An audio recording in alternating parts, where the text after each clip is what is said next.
tell us what happened lang po. Alam mo, when deplaned, we had a meeting with the ICC.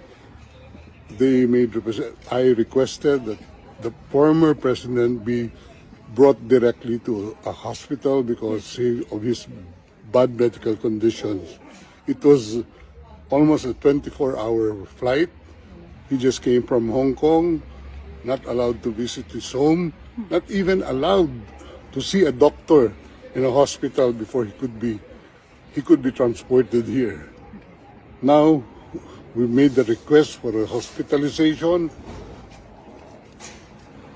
and they gave the assurance that he will be brought to a hospital. And I asked for the name of the hospital. Up to now, they have not given us the name of the hospital. So we took the position that he could have been brought here directly, and we are told that there is no President Duterte inside the facility. We are at a loss at this time, and I think this is part of their grand plan, no? To kidnap the president, to extract the president from the Philippines and brought to a jet without known destination. I was even forced to join that plane without any valid visa coming here. Sir, can we expound lang when you said that there is no President Duterte inside? They are telling me that there is no Rodrigo R. Duterte inside this facility. Okay. You requested for a visit today and it was approved, sir, right?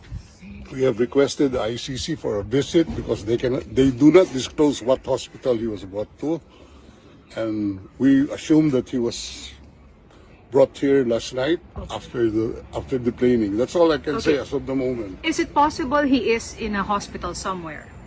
I hope he is in a hospital somewhere, but not in this facility. He is allowed, according to ICC regulations, any detainee is allowed to communicate. Has he communicated to any of you? None. Zero, sir. We don't have any opportunity. We don't know where he is right now. He doesn't have any. He doesn't even have his medicines with him. Pero doon siya sa ambulance sumakay? Sinakay siya sa ambulance, binigay lang namin yung mga records sa kanya. And sabi, he will be well taken care of. Right. And we will be informed immediately of the name of the hospital. But hanggang ngayon, nakakalungkot at ganito ginagawa nila. So, Sec, what's the next step? What are the plans? We are going back to the ICC and ask them where he is right now. Because a family member is waiting here to see him. Yes. How is the Vice President? Well, she's waiting. Okay. And I would assume the President would want to see one of the members of this family at this So, Sec, the Vice President wants to see him. Is there a schedule for her visit now? That's what we are arranging, but we're at a loss where he is right now.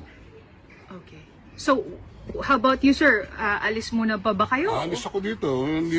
Pinapalabas nga kami. Oh my God. Anong gusto nilang gawin? Mag-standby ako dito. Ang lamig-lamig. Ano po yung response nila sa inyo nung nag-request po kayo for a visit? Wala. Ayan. Wala daw, request for a visit dito. Wala daw ano dito. Walang preso by the name of President Rodrigo. Sir, hindi yan totoo kasi nandoon kami. Mamaya na. Pero sir, President Rodrigo. Sir, hindi yan totoo kasi nandoon kami. Mamaya na. Pero sir, President Rodrigo. Sir, hindi yan totoo kasi nandoon kami. mamaya na.